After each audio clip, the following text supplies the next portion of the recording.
នេះយើងចាប់ផ្ដើមរៀប power bank អញ្ចឹងបងសម្រាប់ power bank នេះគឺទំហំអំពែវាគឺ20000អញ្ចឹងបងដោយយើងប្រើថ្ម4គ្រាប់ប្រភេទថ្ម21700អញ្ចឹងបងអញ្ចឹងថ្មនេះមកគ្រាប់5000មីលីអាំពែម៉ោងអញ្ចឹងហើយសម្រាប់អំពែវាចេញបានក្នុងមួយគ្រាប់គឺ10ទៅ15អំពែអញ្ចឹងបងអញ្ចឹងវាចេញបានខ្លាំងដែរសម្រាប់លេងជាមួយនឹង board power bank នេះហើយកម្លាំងសាកវាគឺចេញបាន100វ៉ាត់អញ្ចឹងបងចេញបានសាកចូលក៏100វ៉ាត់សាកចេញក៏100វ៉ាត់អញ្ចឹងបងpower bank ខ្លះ IC វាសាកចេញបាន100វ៉ាត់តែពេលសាកចូលបាន6ទៅ15វ៉ាត់ឯងអញ្ចឹងបងហើយនេះគឺជា BMI ការពារប្រព័ន្ធថ្មវាអញ្ចឹងបងអញ្ចឹងនៅពេលដែលវាមានកម្ដៅអីគឺវាបន្ទាបចរន្តឲ្យធ្លាក់ចុះឡើងចុះតាមកម្ដៅ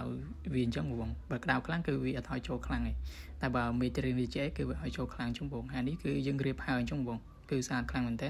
ហើយយើងមានការធានាឲ្យបងអញ្ចឹងបងហើយនេះខ្ញុំរៀបតុងថ្ងៃខែ12អញ្ចឹងបងជិតដាច់ខែបង